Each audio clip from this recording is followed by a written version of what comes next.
বরাত এর আবিধানিক অর্থ মুক্তি লাভ করা।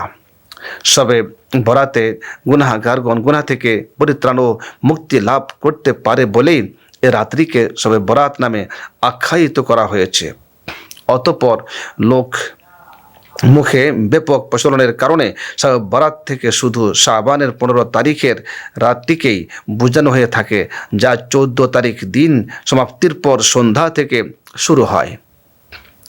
এই বরকতময় রজনীতে পরলৌকিক জীবনের লাভজনক ব্যবসার এক সুবর্ণ সুযোগ রয়েছে। সুবহানাল্লাহ। এবং কুরআন হাদিসে রয়েছে এর ফজিলত ও বরকতের প্রমাণ, যা নিচে বর্ণিত হয়েছে। শেখ আব্দুল কাদের জিলানী রহমতুল্লাহ আলাইহি গুনাতুত তালিবিনে লিখেছেন, বরাতের রাত্রিতে 2 ধরনের গুনাহ থেকে মুক্তি লাভ হয়ে থাকে। প্রথমত, আল্লাহ তাআলার পক্ষ থেকে দুর্ভাগ্যদের মুক্তি। দ্বিতীয়ত, বেইজ্জত ও অপমানের হাত থেকে আল্লাহ তাআলার প্রিয় বান্দাদের মুক্তি। তিনি আরও বলেন, মুসলমানদের জন্য যেমন ঈদুল ফিতর ও ঈদুল আজহা এ দুটো ঈদ রয়েছে, অনুরূপভাবে ফেরেশতাদের জন্য আসমানের জগতে শবে বরাত ও শবে কদর এ দুটো ঈদের রাত রয়েছে। মুমিনদের রাত্রে ঘুম যেতে হয় বলে তাদের ঈদ দিনের বেলা নির্ধারণ করা হয়েছে এবং ফেরেশতাদের ঈদ রাত্রে, কেননা তারা ঘুমান না। আল্লাহু আকবার। শবে বরাতের মর্যাদা ও বরকত সম্বন্ধে সূরা দুখানে আল্লাহ তাআলা ইরশাদ করেন, ঘোষণা হচ্ছে, বিসমিল্লাহির রহমানির রহিম, হামিম ওয়াল কিতাবিল মুবিন, ইন্না আনসালনাহু ফি লাইলাতিন মুবারাকাহ في ليلة مباركة إنا كنا منذرين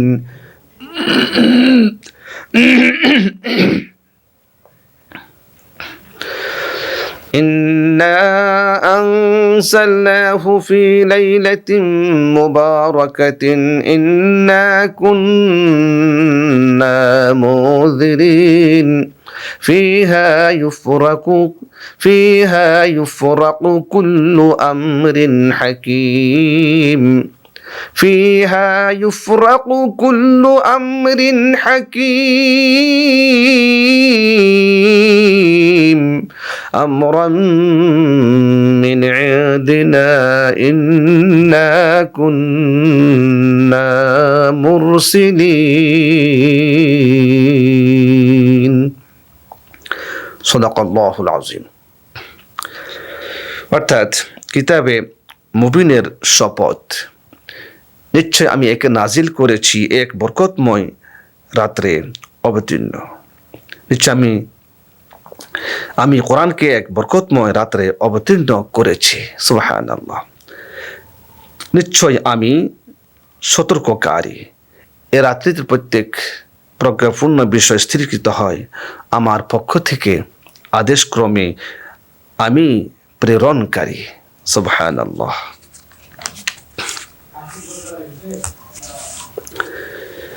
পবিত্র এই শবে বরাত রজনীর যে ফজিলত, হুজুর সাল্লাল্লাহু আলাইহি সাল্লাম আম্মা আয়েশা সিদ্দিকা রাদিয়াল্লাহু তাআলা আনহাকে সম্বোধন করে বলেন, তুমি কি জানো এ রাত্রিতে অর্থাৎ বরাতের রাত্রিতে কি রয়েছে?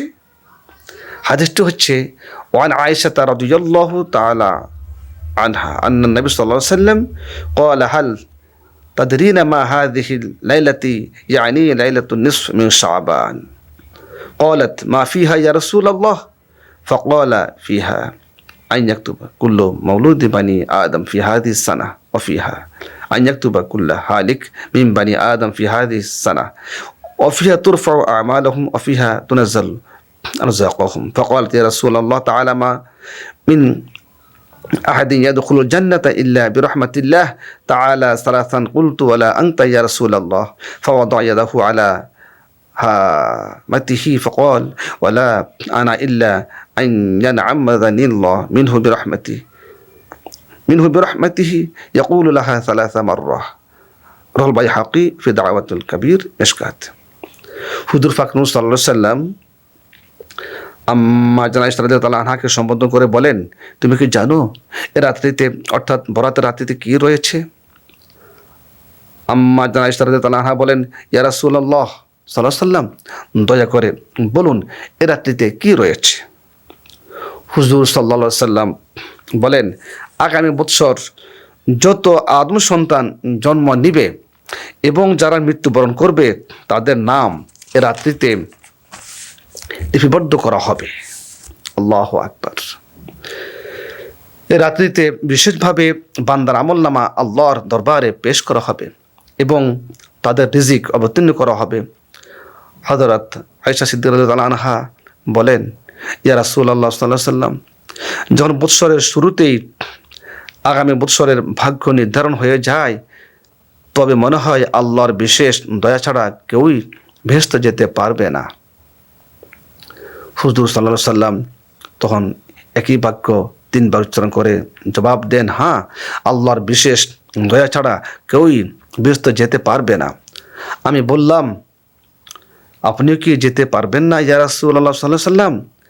তখন হুজুর সাল্লাল্লাহু আলাইহি সাল্লাম নিজের পবিত্র মাথায় পবিত্র হস্ত ধারণ করে জবাব দেন এবং 3 বার বলেন, হ্যাঁ, আল্লাহ তাআলার খাস রহমত যদি আমাকে বেষ্টন করে না লয় তবে আমিও বেহেশতে যেতে পারবো না। মিশকাত শরীফ পৃষ্ঠা 115। অন্য হাদিসে আতা ইবনে ইয়াসার রাদিয়াল্লাহু তাআলা আনহু থেকে বর্ণিত একটি হাদিস, বরাতের রাত্রিতে মালাকুল মাউতের হাতে একটি লিস্ট দিয়ে হুকুম করা হয়, এই লিস্টের মধ্যে যাদের নাম রয়েছে তাদের রূহ কবজ করতে থাকো। আল্লাহু আকবার, আল্লাহু আকবার। এদিকে মানুষ বৃক্ষরোপণ, বিবাহ শাদী ও ঘর বাড়ি তৈরির কাজে লিপ্ত থাকে, অথচ তাদের নামও মৃত্যুর লিস্টে লিখিত রয়েছে। আল্লাহু আকবার। মৃত্যুর লিস্ট রয়েছে মালাকুল মাউতের হাতে, আর সেই ব্যক্তি তার মনের স্বাদ মেটানোর পিছে ব্যতিব্যস্ত, অথচ সে জানেও না মনের স্বাদ মেটানোর পিছে দৌড়াতে গিয়ে কখন যে তার জীবনের সমাপ্তি ঘটবে, তার জীবন প্রদীপ নিভে যাবে সে তো জানে না। অতএব হে লম্বা লম্বা আশা পোষণকারী, হে পাপাচারে সন্তুষ্ট ব্যক্তিরা, মৃত্যুকে ভয় করো, কেননা তুমি তো জানো না তোমার মৃত্যু কখন হবে। অতএব উত্তম ওই ব্যক্তি যে একটি দিন হায়াত বাকি আছে বলে কম বিশ্বাস করে এবং আগামী দিন পর্যন্ত পৌঁছতে পারবে বলেও আশা না রাখে। আল্লাহ তাআলা আমাদেরকে মৃত্যুর প্রস্তুতি মৃত্যু আসার পূর্বেই করার জন্য সহজ করে দিন। সকলে বলি আমিন। প্রিয় দর্শক শ্রোতা, পবিত্র এই বরাতের তাৎপর্যময় যে আরেকটা বিষয় রয়েছে সেটা হচ্ছে আসলে যে এই রাতের গুরুত্ব কি রয়েছে। এটা হাদিসে এসেছে যে হুজুর পাক নূর সাল্লাল্লাহু আলাইহি সাল্লাম ইরশাদ করেন, হাদিসটি বর্ণনা করেছেন হযরতে আলী রাদিয়াল্লাহু তাআলা আনহু। নবী সাল্লাল্লাহু আলাইহি সাল্লাম বলেন, যখন শাবানের 15 তারিখ বা শবে বরাত উপস্থিত হয় তখন এ রাত্রিতে ইবাদত করো এবং দিনে রোজা রাখো, কেননা এ রাত্রিতে সন্ধ্যার পর থেকেই আল্লাহ তাআলা প্রথম আকাশে অবতীর্ণ হয়ে ঘোষণা করতে থাকেন, আছে কি কোনো ক্ষমা প্রার্থনাকারী যে আমি ক্ষমা করে দিই? আছে কি কোনো রিজিক প্রার্থনাকারী যে আমি রিজিক দান করব? আছে কি কোনো বিপদগ্রস্ত ব্যক্তি যে আমি বিপদ থেকে মুক্তি দান করব? আছে কি অমুক ব্যক্তি এমনিভাবে ফজর পর্যন্ত ঘোষণা করেন। মিশকাত শরীফ পৃষ্ঠা 115। তাহলে এই বরাতের রজনীতে ইবাদত করব। কি ইবাদত করব আসলে? নফল নামাজ, তাসবিহ, তাহলিল, জিকির আজকার, কোরআন তেলাওয়াত। যেহেতু হাদিস শরীফে এসছে আফদল ইবাদত তিলাওয়াতিল কোরআন, যত রকমের নফল ইবাদত রয়েছে সমস্ত নফল ইবাদতের মধ্যে সর্বোত্তম ইবাদত হচ্ছে কোরআনুল কারীম তেলাওয়াত। সুবহানাল্লাহ, সুবহানাল্লাহ। তাই আমরা একটি রাত পেতে যাচ্ছি, বরাতের রজনী। সেটা আমাদের জন্য সৌভাগ্য যে আলহামদুলিল্লাহ, আলহামদুলিল্লাহ, আলহামদুলিল্লাহ যে আল্লাহ আমাদের সেই রাতটা সামনে দিয়েছেন, এনে দিয়েছেন। তো এখন এই রাত আমরা পেয়ে যদি এ রাতের হক আদায় করতে না পারি তাহলে আমরা দুর্ভাগ্য আসলে। তো এই জন্য আমাদেরকে এ রাতে বেশি বেশি করে জিকির আজকার, তাসবিহ, তাহলিল, তাহমিদ এবং দোয়া, দুরুদ, নফল নামাজ যত বেশি পড়তে পারি। অনেকে প্রশ্ন করেন যে আসলে যে জিজ্ঞেস করেন, জানতে চান আসলে, প্রশ্ন জানতে চান যে আসলে যে হুজুর যে আমরা আসলে এ রাতে কত রাকাত নামাজ আদায় করবো। আসলে আসলে এখানে যে নফল নামাজের নির্দিষ্ট কোনো সীমা নেই আসলে। যেমন আমাদের যে 5 ওয়াক্ত নামাজের সীমা আছে, হ্যাঁ, আমরা ফজর নামাজ আদায় করছি, সেখানে 4 রাকাত ফজর নামাজ আছে, জোহর আছে 12 রাকাত, আসর 8 রাকাত, তারপরে মাগরিবের সলাত আমাদের 7 রাকাত, এশার নামাজ আমাদের আসলে 15 রাকাত বিতির সহ। হ্যাঁ, তো আসলে এটা হলো ফরজ, এটা লাজেম, জরুরি, এটা পড়তে হবে আমাদেরকে। 5 ওয়াক্ত নামাজ আদায় করতে হবে আসলে। তো এই 5 ওয়াক্ত নামাজ নিয়মিত আমাদের আদায় করা ফরজ। এটা আল্লাহর বিধান, আল্লাহর হুকুম, সেটা আল্লাহ পাক কোরআনে সেটা বলেছেন, ওয়াকিমুস-সালাহ ওয়াকিমুস-সালাহ ওয়া আতুজ-যাকাত, যে নামাজ কায়েম করে যাকাত দাও। এই কথা আল্লাহ পাক সেটা বারবার বলেছেন, এমনকি 82 জায়গায় আল্লাহ পাক সেটা জানিয়ে দিয়েছেন এই নামাজ সম্পর্কে। তো এই জন্য আমরা আসলে 5 ওয়াক্ত নামাজ আদায় করে আমরা এরপর যত নফল নামাজ আদায় করব তখন আসলে ওই নফলের প্রাপ্তি আছে, প্রাপ্তি আছে আসলে। কিন্তু নামাজ আমি পড়ছি না, ফজর পড়ি না, জোহর পড়ি না, আসর পড়ি না, হেলে দুলে ইচ্ছাকৃতভাবে আমরা আসলে নামাজ আমরা ছেড়ে দিই না, অনেক বড় অপরাধ করছি, আমি গুনাহ করছি। কারণ কোনো ক্রমেই আল্লাহর বিধান, আল্লাহর হুকুম থেকে এক চুলো নড়া যাবে না। যে কোনোভাবে আমার জ্ঞান আছে, আমার হুঁশ আছে, অবশ্যই আমাকে এই ফরজ নামাজ আদায় করতেই হবে, করতেই হবে। এটা হলো মুমিন, ইমানদারের বড় কাজ। ইমানের পর হচ্ছে নামাজ, এই সলাৎ, সেটা আদায় করতে হবে। তো এই রাতের নামাজ আপনি কি 20 রাকাত পড়বেন, না 30 রাকাত পড়বেন, না 40 রাকাত পড়বেন, সেটা আপনার উপর সেটা নির্ভর করছে আসলে। আপনার যা পারেন আপনি সেটা নফল নামাজ আদায় করেন। নির্দিষ্ট কোনো সংখ্যা এখানে আসলে না যে আমি 4 রাকাত না 8 রাকাত 20 রাকাত কয় রাকাত পড়বো, না, এটা নির্দিষ্ট কোনো সীমা নেই আসলে। আপনি যা পারেন তাই আপনি আদায় করবেন এই নফল নামাজ, আর নফল তেলাওয়াত করবেন এবং দান খরচ করবেন, সদকা করবেন। এরপর এ রাতের আমাদের একটু করণীয় কাজ আছে, সেটা হচ্ছে যে করণীয় কাজের মাঝে রয়েছে আমরা আমাদের মুরব্বীদের আমরা কবর জিয়ারত করব। কারো মা নেই, বাবা আছেন, বাবা নেই, মা আছেন, কারো উভয় নেই, দোয়া করবেন, রব্বির হামহুমা কামা রব্বায়ানি সগীরা, রব্বির হামহুমা কামা রব্বায়ানি সগীরা। আল্লাহ, মা বাবাকে রহম করো, দয়া করো। আল্লাহ যেভাবে আমাকে মা বাবা কষ্ট করে লালন পালন করেছেন, আমাকে লালন পালন করেছেন, আল্লাহ আল্লাহ আপনি আমার মা বাবাকে আল্লাহ তুমি মাফ করে দাও। সগীরা কবিরা যত গুনাহ করেছেন জীবদ্দশায় আমার মা বাবাকে মাফ করে দাও। মা বাবা মৃত্যু হোক আর বেঁচে থাকুক, উভয়ের জন্য উভয় দোয়া এটাই, রব্বির হামহুমা কামা রব্বায়ানি সগীরা। এই দোয়া বেশি বেশি করে করবেন। যাদের মা বাবা নেই বা বেঁচে আছেন এই দোয়া করবেন। আর মা বাবা যাদের বেঁচে আছেন, দয়া করে, আমি তো সন্তান, ভুল হতে পারে, ভুল করে ফেলেছি, হয়তো বাবার সাথে মায়ের সাথে অন্যায় করে ফেলেছি, ক্ষমা চেয়ে নেবেন। মা ক্ষমা করে দাও, বাবা ক্ষমা করে দাও। যেহেতু হাদিস শরীফে এসেছে যে এ রাতে আল্লাহ রাব্বুল আলামিন যে বনি কলব একটি গোত্র আছে আরবের বুকে, যেই গোত্রের যে হাজার হাজার তাদের যে মেষ ছিল, ছাগল ছিল।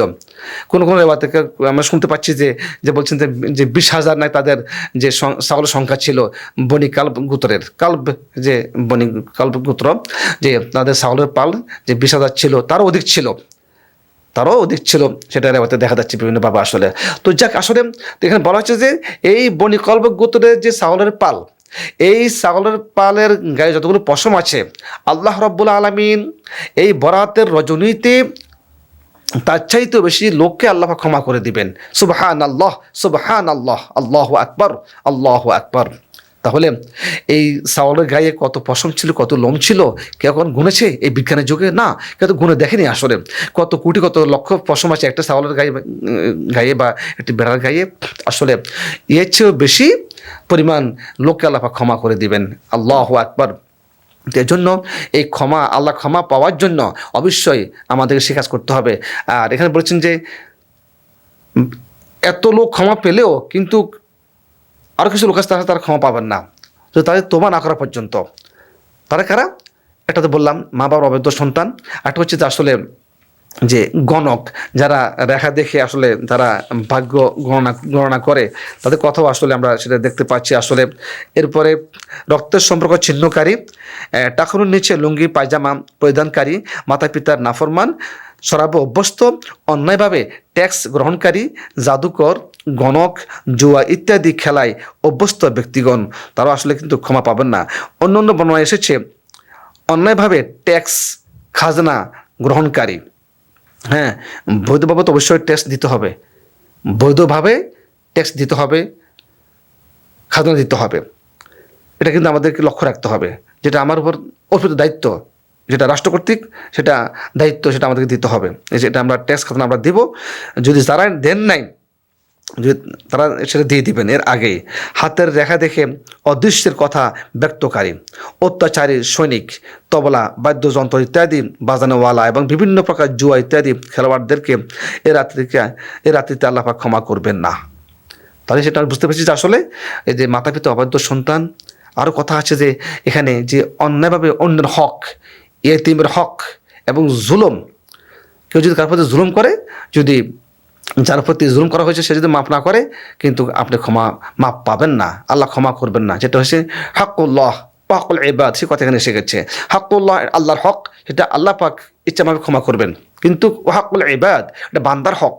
অর্থাৎ যার সাথে কথা বলেছেন, ঝগড়া করেছেন, যার সাথে লেনদেন করেছেন, টাকা পাবেন, পয়সা পাবেন, জমি পাবেন, আপনি কিন্তু পাবেন, সে আপনাকে দেন নাই, আবার আপনাদের সে পাবে, আবার তাকে ফেরত দেন নাই, তার বৈধ টাকা, বৈধ সম্পদ আপনি তাকে দেন নাই, তার মানে আপনিও ক্ষমা পাবেন না। অর্থাৎ যে হাক্কুল ইবাদ, যে একটা বান্দার ক্ষতি করেছে, যতক্ষণ পর্যন্ত একজন বান্দার সাথে তার কথা কাটাকাটি হয়েছে, ঝগড়া ফাসাদ হয়েছে, যদি সে ক্ষমা না করে, আল্লাহ ক্ষমা করবেন না। এটা হচ্ছে হাক্কুল ইবাদ, হাক্কুল ইবাদ, সেদিকে আমাদেরকে লক্ষ্য রাখতে হবে।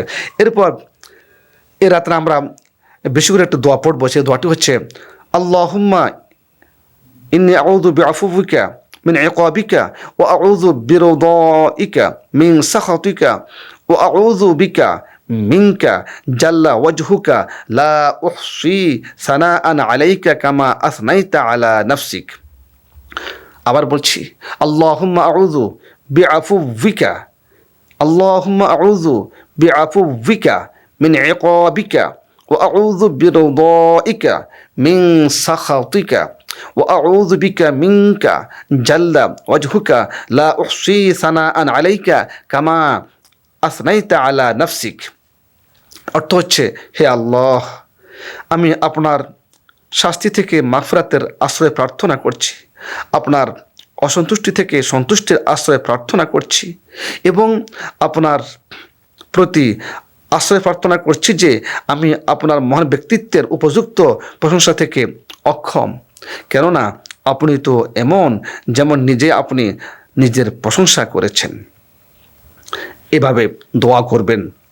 এরপর পড়বেন সৈয়দুল ইস্তিগফার, সৈয়দুল ইস্তিগফার।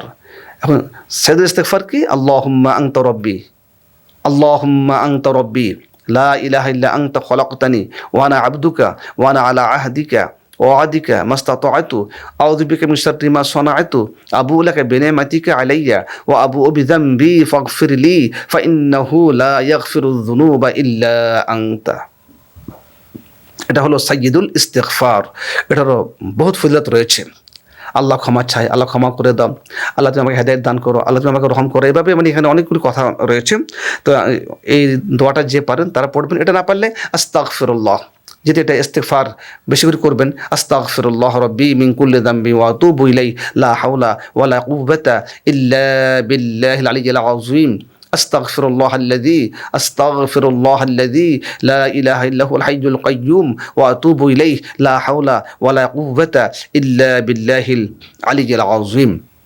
আল্লাহর কাছে এভাবে ইস্তিগফার করবেন, ক্ষমা চাবেন, দোয়া চাবেন এবং দোয়া করবেন দেশের জন্য, দশের জন্য, নিজের জন্য, বিশ্ববাসীর জন্য, তামাম দুনিয়ার মজলুম, বিশেষ করে ফিলিস্তিন সহ তামাম দুনিয়াতে যেখানে আজ মুসলমানরা মজলুম হয়ে আছে তাদের জন্য দোয়া করবেন, তাদের জন্য দোয়া করবেন। আল্লাহ যেন আমাদেরকে আল্লাহ হেফাজত করেন, সেদিকে আমাদেরকে লক্ষ্য রাখতে হবে এবং সে যেন দোয়া করতে হবে আল্লাহর কাছে যে আল্লাহ তুমি আমাদেরকে রহম করো, আমাদের ভাইদেরকে রহম করো, তামাম বিশ্ববাসী তুমি রহম করো। এরপর আমাদের কিছু কাজ আছে এ রাতে বর্জনীয়।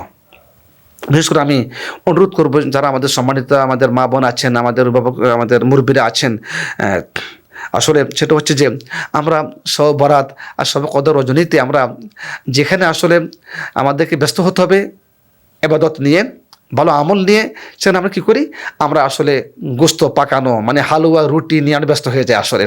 হ্যাঁ, হালুয়া আমরা খাবো, ঠিক আছে, রুটিও খাবো, আমরা গোস্ত খাবো, ঠিক আছে, এটা আপনি এটি আগে পরে করেন আসলে।